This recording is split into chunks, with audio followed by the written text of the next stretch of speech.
Starmer understands, shed a few tears and will forgive him arming a genocide.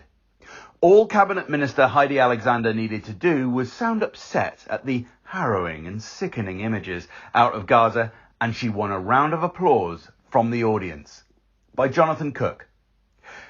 If you want to understand why Starmer has changed his tone about Gaza, but not his actions, watch the short exchange below on this week's BBC Question Time between an audience member and Cabinet Minister Heidi Alexander. A woman berates the Labour government for still selling arms to Israel in the midst of a genocide. Alexander mixes indignation and tearfulness in her reply, explaining how she's finding it as sickening and as harrowing as every single person in this audience seeing those images on TV of children wandering around rubble who are never going to find their parents and who are being starved to death. The woman in the audience gives the only correct response to this shameless, self-exculpating display. She shouts at Alexander, "Then do something!" Incredibly, much of the rest of the audience responds quite differently, giving Alexander a round of applause. But Alexander isn't just like every single person in the audience. She doesn't just have to watch these images every night as we do. She's in a government that has been directly assisting the war criminals in Tel Aviv for much of the past year. She's in a government shipping UK arms to Israel, as well as US and German weapons.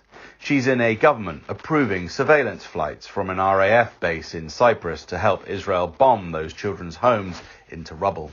She's in a government letting UK citizens go to Gaza to help carry out the genocide.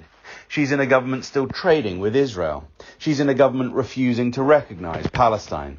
The list goes on and on of how Starmer's government is actively colluding in Israel's genocide.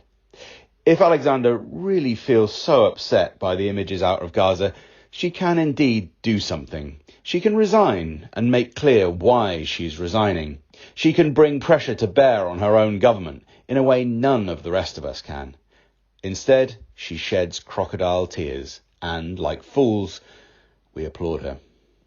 Starmer understands that if he sounds upset, even as he actively helps Israel murder Palestinian children, the media will be able to write him out of these crimes against humanity and wash his hands of the blood of tens and probably hundreds of thousands of Palestinians in Gaza. And worst of all, too many of us will go right along with this grand deception.